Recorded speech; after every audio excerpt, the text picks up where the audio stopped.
तो आज उसी कक्ष में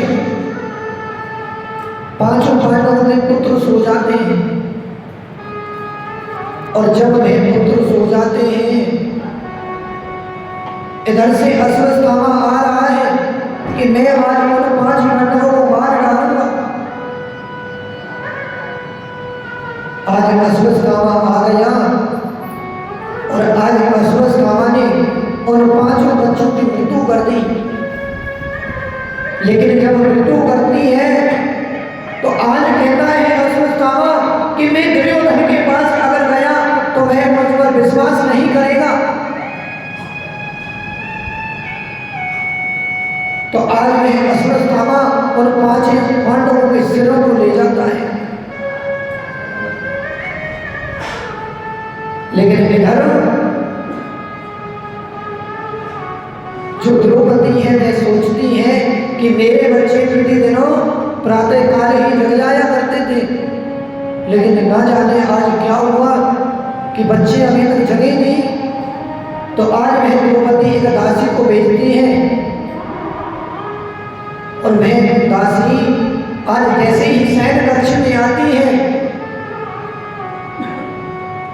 तो आज वह दासी देखती है कि 5 बिस्तरों से रक्त की धार बह रही है। और जब रक्त की धार बहती हुई देखती है तो दासी जोर से चिल्लाने लगती है कि रानी,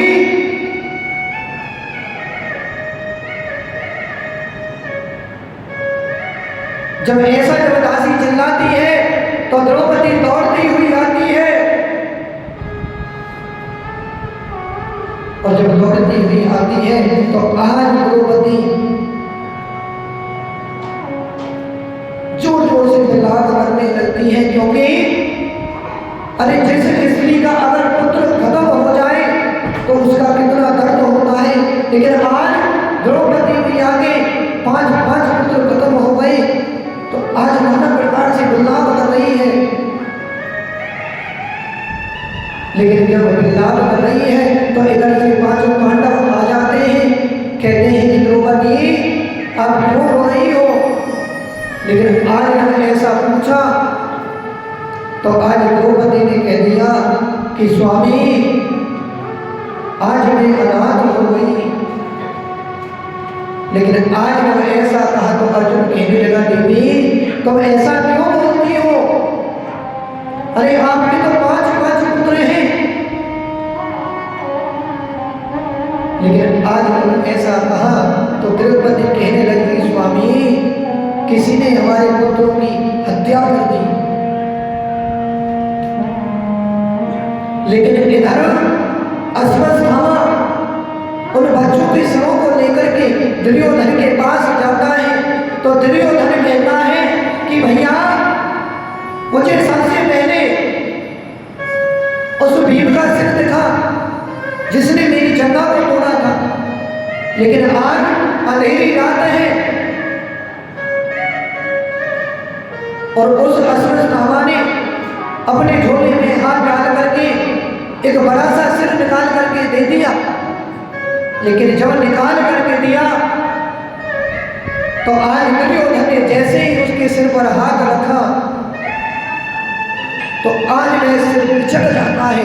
और जब वह सिर पिचक जाता है तो आज दुर्योधन कहता है, अश्वत्थामा ये तूने क्या किया।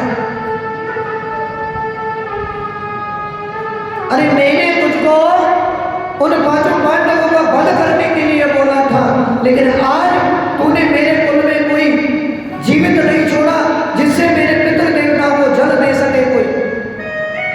अश्वत्थामा ये तूने अच्छा नहीं किया।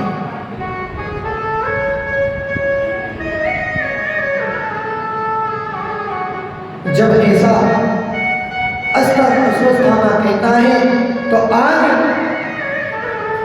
भीम कहता है कि द्रौपदी तू चिंता मत कर, अरे जिसने तेरी कोप को उजाला है मैं उसको मार डालूंगा।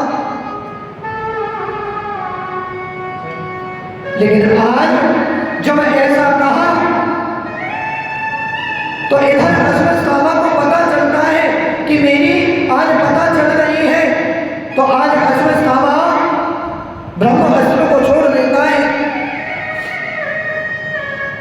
और जब ब्रह्मास्त्र को छोड़ देता है तो आज अर्जुन को पता चल जाता है कि किसने हमारे बच्चों की मृत्यु की है। लेकिन जब पता चल जाता है तो आज अर्जुन पूछने लगा कि भगवान अब मैं क्या करूं। लेकिन आज भगवान कहते हैं कि अर्जुन कभी कभी विष की दवाई विष होती है, कभी कभी लोहे को लोहे से काटा जाता है। तो आज भगवान ने कह दिया कि अर्जुन तुम भी अपना ब्रह्मास्त्र छोड़ दीजिए। लेकिन आज अर्जुन ने ब्रह्मास्त्र छोड़ दिया और आज वह दोनों ब्रह्मास्त्र टकरा करके शांत हो गई।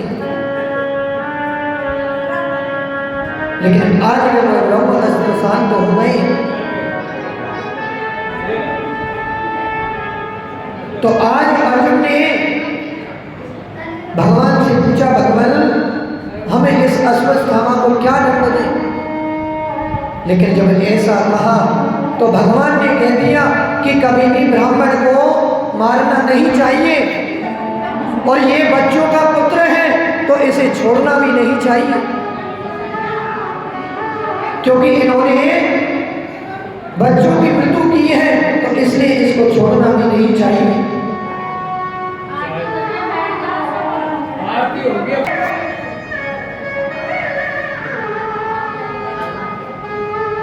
तो आज भगवान ने कह दिया कि इसको नहीं तो छोड़ना चाहिए और नहीं इसको मारना चाहिए। लेकिन आज भगवान अर्जुन कह रहे भगवान से कि भगवान अगर हम करें तो करें क्या। जब ऐसा कहा तो आज उस अश्वत्थामा को अपमान करके उसके आगे सिर के बाल मुड़वा करके और उसको देश निकाला दे दिया, क्योंकि ब्राह्मण को अगर आप मृत्यु देना चाहते हैं तो ब्राह्मण के लिए वही मृत्यु समान हो जाता है जहां उसका अपमान हो जाता है। तो आज जब ऐसा कहा तो आज जैसे ही अश्वत्थामा को निकास दे दिया तो आज अश्वत्थामा को फिर भी शांति नहीं हुई। लेकिन जब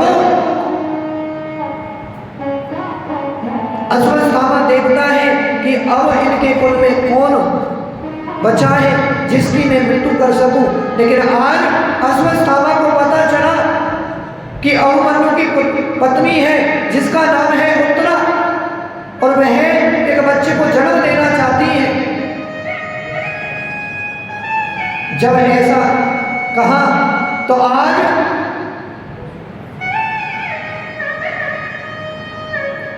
जब उसको पता चला कि उत्तरा एक बच्चे को जन्म देना चाहती है तो आज अश्वत्थामा ने उस गर्भ के ऊपर उत्तरा के ऊपर उसके बच्चे को नष्ट करने के लिए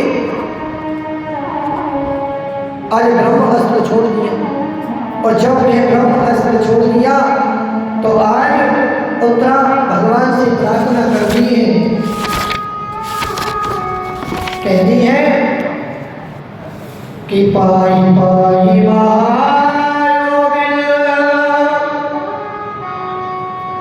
और देव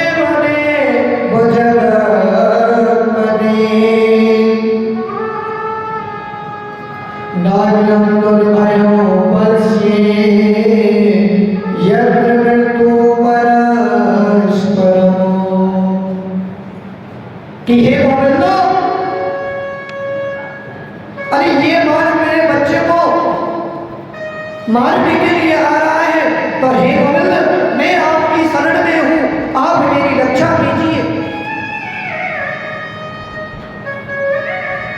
जब ऐसा कहते हैं तो आज